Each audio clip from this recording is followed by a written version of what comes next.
Toujours dans le livre de Michel Onfray, Le crocodile d'Aristote, on apprend quelques anecdotes tout à fait ahurissantes sur Simone de Beauvoir et Jean-Paul Sartre.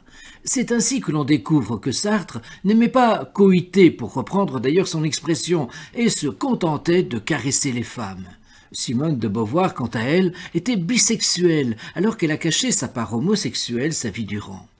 Elle n'hésitait pas, d'après Onfray, à rabattre, alors qu'elle était enseignante, des jeunes filles dans le lit de son compagnon sartrien. C'est d'ailleurs pour cette raison qu'elle fut exclue de l'éducation nationale et non pour des raisons politiques, comme elle a pu l'affirmer. Nombre de femmes ont d'ailleurs témoigné de cette instrumentalisation. Pendant l'occupation, Sartre et Beauvoir profitent de la vie parisienne. Sartre fait jouer des pièces que la censure allemande n'interdit pas. De Beauvoir, en 1944, travaille à Radio Nationale, qui est la voix de Vichy.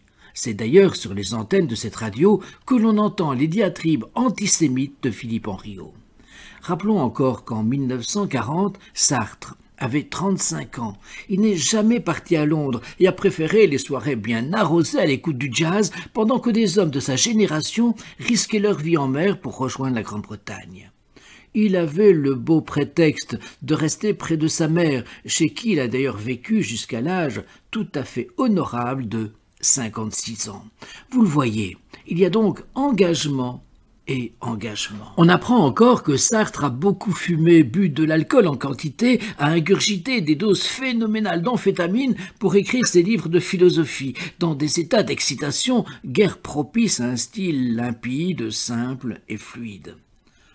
On connaît tous le strabisme assez violent de Sartre. Un jour, son grand-père, alors qu'il avait une longue chevelure blonde, le conduit chez le coiffeur.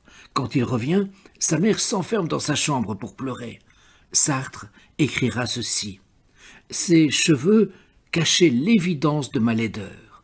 On avait confié à mon grand-père une merveille, il rendait un crapaud. » Conscient de sa laideur, nous dit toujours le philosophe Michel Onfray, il a bien été obligé de plaire autrement. Il est devenu Sartre en choisissant de le devenir. Ces anecdotes sur la sexualité des existentialistes, sur leurs engagements, témoignent de la distorsion entre la vie et la pensée. Et je reviens alors à cette idée fondamentale, philosopher. C'est dans la mesure du possible, bien sûr, parce que nous sommes des êtres humains imparfaits. Philosopher, disais-je, c'est penser sa vie et vivre sa pensée.